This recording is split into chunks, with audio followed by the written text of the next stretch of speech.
हिंदू बहुल सीट से मुस्लिम उम्मीदवार जीता, मुस्लिम बहुल सीट से ईसाई उम्मीदवार जीता। केरल ने नफरत की राजनीति का पूरा खेल बिगाड़ कर रख दिया। दोस्तों नमस्कार, स्वागत है आपका और आपके साथ मैं हूं आशिमा त्यागी। दोस्तों आज इसी राजनीति और केरल की इसी तस्वीर को हम स्पष्ट करेंगे इस चर्चा के माध्यम से। मैं चर्चा में आगे बढ़ूं उससे पहले आप लोगों से अपील, इंसाफ की आवाज को बुलंद करने के लिए और सच्ची पत्रकारिता के लिए हमारा सहयोग करें। चर्चा में आगे बढ़ते हैं और अगर आज के भारत के भविष्य की किसी तस्वीर के बारे में अगर हम बात करें, अगर भारत का भविष्य किसी एक तस्वीर में दिखाना हो तो शायद वो तस्वीर केरल की होगी, जहां वोट डालते वक्त नाम से पहले इंसान देखा जाता है, धर्म नहीं। लेकिन यही बात आज की नफरत की राजनीति को सबसे ज्यादा पिंच करती है, सबसे ज्यादा चुभती है। और देश में पिछले कुछ सालों से आप देखिए चुनावों को जिस तरह हिंदू मुस्लिम मंदिर मस्जिद और पहचान की राजनीति के इर्द गिर्द घुमाया गया, उसके बीच केरल के हालिया चुनावी नतीजों ने एक बिल्कुल अलग संदेश, एक बिल्कुल अलग कहानी लिखती है। और इस कहानी को सामने रखा है कांग्रेस सांसद शशि थरूर ने सोशल मीडिया पर 3 सीटों का जिक्र किया, 3 सीटों का उदाहरण देते हुए ये बताया कि कैसे केरल अब भी सांप्रदायिक सौहार्द का एक ऐसा मॉडल बना हुआ है जहां मतदाता धर्म देखकर नहीं, उम्मीदवार की स्वीकार्यता और काम देखकर वोट करते हैं, अपने मुद्दों पर वोट करते हैं, जो एक जागरूक नागरिक की पहचान होती है। और यही वजह है कि उनकी इस पोस्ट ने राष्ट्रीय राजनीति में एक नई बहस को जन्म दिया है।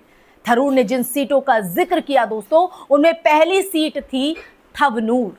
ये एक मुस्लिम बहुल इलाका माना जाता है, लेकिन यहाँ के लोगों की अगर बात करें तो लोगों ने ईसाई उम्मीदवार वीएस जॉय को चुना। दूसरी सीट थी कलाम सेरी, जो हिंदू बहुल क्षेत्र माना जाता है, जहां हिंदू की आबादी ज्यादा है, लेकिन वहां जनता ने मुस्लिम उम्मीदवार वीई अब्दुल गफूर को समर्थन दिया। और तीसरी सीट कोच्चि, जहां ईसाई आबादी प्रभावशाली मानी जाती है, वहां से भी मुस्लिम उम्मीदवार मोहम्मद शियाज को जीत मिली है। अब दोस्तों ये तीनों सीटों का मैंने जिक्र किया, अब जरा इस तस्वीर को राष्ट्रीय राजनीति के मौजूदा माहौल के साथ रखकर देखिए, क्या मैच हो रही है। एक तरफ पूरे देश में पहचान आधारित ध्रुवीकरण की राजनीति हो रही है, वो सक्रिय है, एक्टिव है, और दूसरी तरफ केरल के मतदाता उस नैरेटिव को खारिज करते दिख रहे हैं। और यही केरल की ये जो तस्वीर हम देख रहे हैं, बहुत ही खूबसूरत तस्वीर को बयां करती है। यही कारण है कि केरल की राजनीति हमेशा से देश के बाकी हिस्सों से अलग रही है और यहाँ शिक्षा दर सबसे ऊंची है, सामाजिक विकास सूचकांक बेहतर है और राजनीतिक चेतना काफी गहरी मानी जाती है, जो एक किसी भी स्टेट के लिए या किसी भी देश के लिए, समाज के लिए जरूरी होता है। और केरल में लंबे समय से वामपंथी राजनीति, सामाजिक सुधार आंदोलनों और धार्मिक सह अस्तित्व की जो परंपरा है वो रही है दोस्तों। श्री नारायण गुरु से लेकर अय्यनकाली और ईएमएस नंबूदरीपाद तक कई ऐसे सामाजिक राजनीतिक आंदोलन हुए हैं जिन्होंने जाति और धर्म की सीमाओं से ऊपर उठकर समाज को देखने की सोच विकसित की, और ये बेहद जरूरी है हर समाज के लिए। और यही वजह है कि यहाँ चुनावी विमर्श अक्सर शिक्षा, स्वास्थ्य, रोजगार, विकास पर केंद्रित रहता है, ना कि केवल धार्मिक पहचान पर। और ये वो तमाम मुद्दे हैं जो सीधे जनता से यानी आपसे और हमसे सरोकार रखते हैं। लेकिन यही मॉडल उन ताकतों के लिए असहज कर देने वाला है जो पूरे देश में हम बनाम वो की राजनीति को मजबूत करना चाहती है। पिछले कुछ सालों में आप देखिए, पिछले कुछ सालों में केरल को लेकर कई तरह के नैरेटिव बनाए गए, कभी लव जिहाद, कभी केरल स्टोरी, कभी राज्य को कट्टरपंथ का केंद्र बताने की कोशिश। यहां तक कि द केरला स्टोरी जैसी फिल्म के जरिए एक ऐसा माहौल बनाने की कोशिश भी हुई जिसमें पूरे राज्य की सामाजिक संरचना को संदेह के घेरे में खड़ा किया गया। फिल्म को राजनीतिक समर्थन मिला। चुनावी भाषणों की अगर हम बात करें तो चुनावी भाषणों में उसका इस्तेमाल हुआ और यह संदेश देने की एक कोशिश की गई कि केरल किसी सांप्रदायिक खतरे का केंद्र बन चुका है। लेकिन चुनावी नतीजों ने एक अलग ही तस्वीर पेश कर दी, और वो तस्वीर मैंने आपके सामने रखी कि इंसान को तवज्जो दी गई धर्म से ऊपर उठकर। असल सवाल यह है कि क्या भारत की राजनीति अब इतनी ध्रुवीकृत हो चुकी है कि सांप्रदायिक सौहार्द की कोई भी मिसाल राजनीतिक रूप से असुविधाजनक लगने लगी है?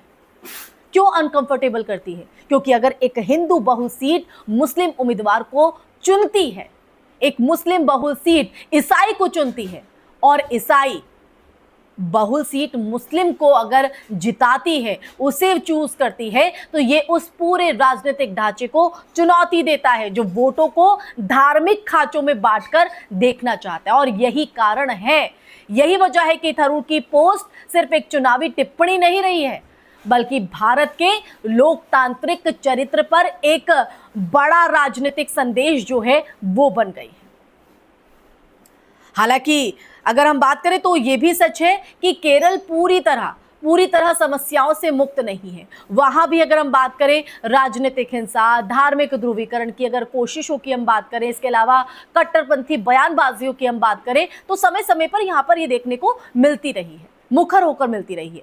बीजेपी और आरएसएस ने भी पिछले कुछ सालों में राज्यों में अपनी जो राजनीतिक जमीन है उसे बढ़ाने की कोशिश की है, लगातार उसको मजबूत करने की कोशिश की, लेकिन इसके बावजूद अगर मतदाता धार्मिक पहचान से ऊपर उठकर वोट कर रहे हैं, मुद्दों पर बात कर रहे हैं, मुद्दों पर छाप छोड़ रहे हैं, तो ये दर्शाता है कि समाज के भीतर अब भी एक मजबूत लोकतांत्रिक चेतना मौजूद है। और शायद यही वजह भी है कि केरल की ये जो कहानी है वो सिर्फ केरल तक सीमित नहीं है, ये पूरे के पूरे देश के लिए एक आईना है, समाज के लिए आईना है, एक ऐसा आईना जिसमें भारत दो तस्वीरों में बटा दिखता है। दो तस्वीरों में, एक वो भारत जिसे लगातार डर, नफरत और पहचान की राजनीति के जरिए परिभाषित किया जा रहा है, और दूसरा वो जहां अब भी लोग जागरूक हैं, ये मानते हैं कि लोकतंत्र की असली ताकत विविधता में है, दुश्मनी में नहीं। तो केरल की ये जो तस्वीर है दोस्तों, यही तस्वीर आज देश लाइव ने आपको इस चर्चा के माध्यम से दिखाने की कोशिश की है। लेकिन इस तस्वीर को आप किस तरह से देखते हैं? आपका नजरिया इस पर क्या है? यह महत्वपूर्ण हो जाता है, क्योंकि केरल में जो हुआ है, मैं ये नहीं कह रही हूं या देश लाइव ये नहीं कह रहा है कि आप, लेकिन मुद्दों पर बात करें, मुद्दों को समझे जो आपसे जुड़ा है। तो केरल के इन नतीजों ने यह साबित किया है दोस्तों कि अगर समाज शिक्षित हो, जागरूक हो, राजनीतिक रूप से भी वो जागरूक हो, एक्टिव हो और इंसानियत को धर्म से ऊपर रखे, तो सांप्रदायिक राजनीति की सबसे आक्रामक रणनीतियां भी सीमित पड़ जाती हैं। और शायद यही बात सबसे ज्यादा परेशान करती है उन लोगों को जिनकी पूरी राजनीति ही विभाजन पर टिकी हुई है। तो दोस्तों, इन्हीं पंक्तियों के साथ इस चर्चा में फिलहाल के लिए बस इतना ही। ये चर्चा आपको कैसी लगी कमेंट सेक्शन में कमेंट करके दीजिएगा अपनी राय। इस वीडियो को ज्यादा से ज्यादा शेयर कीजिएगा। फिर हाजिर होंगी ऐसी चर्चा लेकर, तब तक के लिए आप अपना ख्याल रखिए। जय हिंद, जय भारत, नमस्कार।